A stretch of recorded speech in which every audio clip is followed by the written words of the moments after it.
one of the speakers, Sister Marion DeFeece, was the head Catholic chaplain at women's prisons at Rikers Island in New York, and she told us some stuff that just really curls your toes about incredible mandatory minimums and women who were sent to prison simply because these girls were just like hanging around and or doing a favor for their boyfriend or something like that.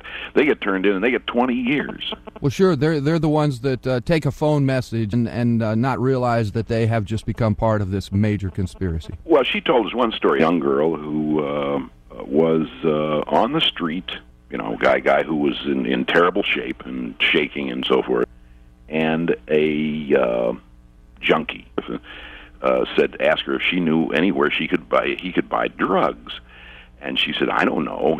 He said, oh, surely you must know someplace around here where I can get drugs. And she pointed to a house across the street. She said, I've heard that you can get stuff in there. They arrested her, and she got 10 years for steering. Can you imagine that? Just for pointing. Yeah. Yes. And Mike, it's not, I don't know, unique. Let's go ahead and listen to a little clip from that. Next we hear from Reverend Mary Marino Richardson. Well, I think what I always understood from the drug war, that it was going to be a war that would try and somehow to stop the drugs in our communities. But what I really see that's happened is that there is more violence, that there is more drug use, and that there is more of an effect on communities of color and poorer communities because of our laws. This is Father Earl Coopercamp.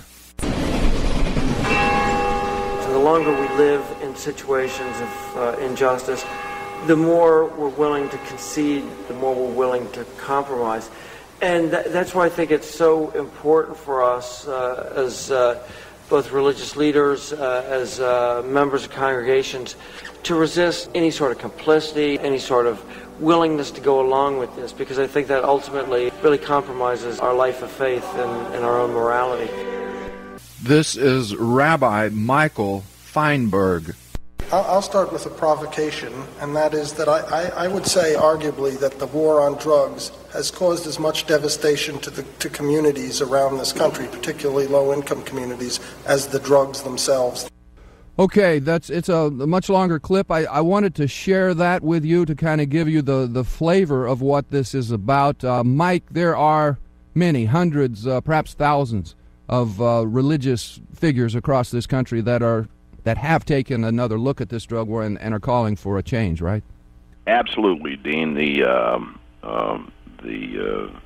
people are very heated up about this too. That was one of the things that surprised me. I mean, we went in search of ministers and rabbis and priests and nuns who were interested in speaking out on this subject, and I had no idea. I mean, they are hot under the collar. And the reason for that is they see a lot of this damage firsthand because they work with the poor people, they work with the inner city.